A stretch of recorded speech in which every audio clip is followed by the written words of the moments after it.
नमस्ते। इतिहास में ना कभी कभी एक जीत भी हार की वजह बन जाती है ना अजीब बात। आज हम बात करेंगे तराइन की पहली लड़ाई की।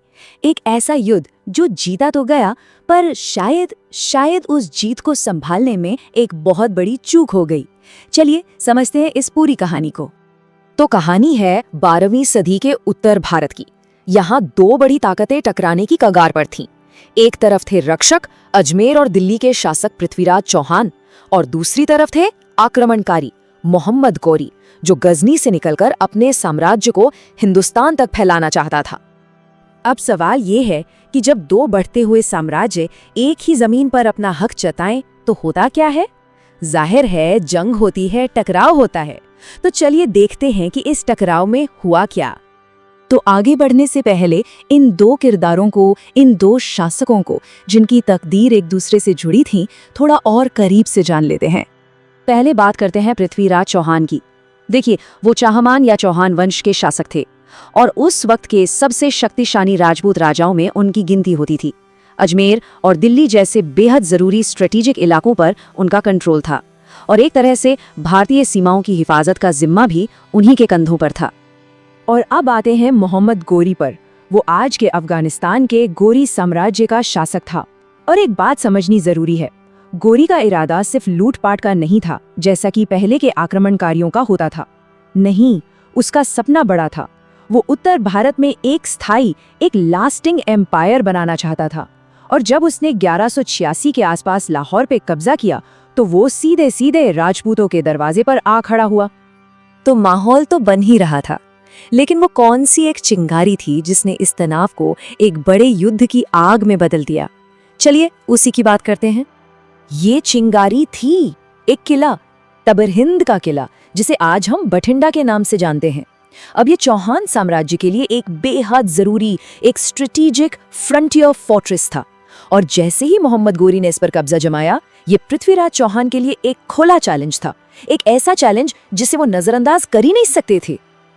और बस इसके बाद जो हुआ वो इतिहास बन गया। दोनों सेनाएं तराइन के मैदान में आमने सामने आ खड़ी हुईं। ये भारत के भविष्य की लड़ाई थी। तो अब जरा दोनों सेनाओं पर एक नजर डालते हैं। 1191 का साल, तराइन का मैदान। एक तरफ थे पृथ्वीराज चौहान, जिनके पास घुड़सवार, पैदल सैनिक और सबसे बड़ी ताकत युद्ध के हाथी थे। और दूसरी तरफ मोहम्मद गौरी, जिसकी सेना का मुख्य हथियार थे उसके तेज तरार तुर्की घुड़सवार और घोड़े पर सवार तीरंदाज। और अगर नंबर्स की बात करें तो यहाँ राजपूतों का पलड़ा साफ साफ भारी था। करीब 1,20,000 की फौज पृथ्वीराज के पास थी, जबकि गौरी के पास लगभग 1,00,000 सैनिक। अब जाहिर है मैदान पर यह एक बहुत बड़ा एडवांटेज था। तो लड़ाई शुरू हुई। गौरी के तीरंदाजों ने तीरों की बारिश कर दी ताकि राजपूतों की फॉर्मेशन टूट जाए, लेकिन ये चाल काम नहीं आई। राजपूत सेना ने, खासकर उनके युद्ध हाथियों ने, गौरी की सेना पर जबरदस्त हमला बोला और उन्हें पीछे धकेल दिया। पर टर्निंग पॉइंट तब आया जब पृथ्वीराज के चचेरे भाई गोविंद राय और मोहम्मद गौरी का आमना सामना हुआ और गौरी बुरी तरह घायल हो गया। जैसे ही सेना ने अपने लीडर को जख्मी देखा, बस भगदड़ मच गई और पूरी की पूरी गौरी सेना मैदान छोड़कर भागने लगी। तो लड़ाई जीत ली गई, लेकिन कहते हैं ना, कहानी अभी खत्म नहीं हुई थी।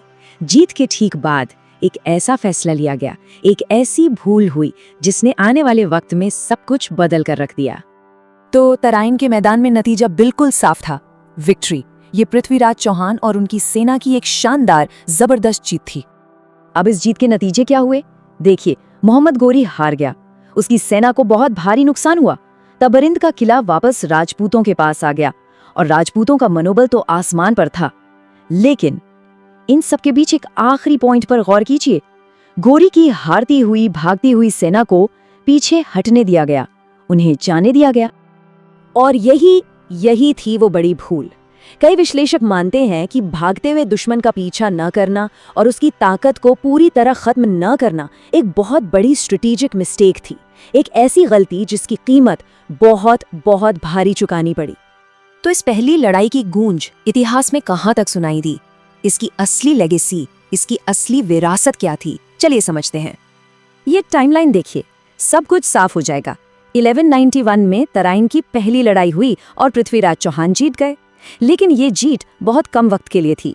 ठीक 1 साल बाद 1192 में मोहम्मद गौरी वापस लौटा, इस बार और ज्यादा तैयारी के साथ, एक नई रणनीति के साथ, और उसने पृथ्वीराज चौहान को हरा दिया।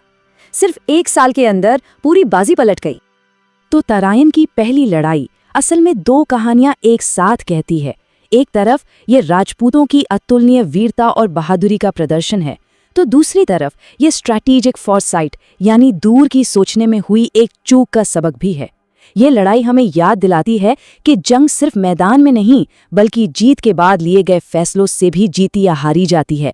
एक सवाल छोड़ जाते हैं, अगर उस दिन भागती हुई सेना को जाने ना दिया गया होता, तो क्या भारत का इतिहास कुछ और होता?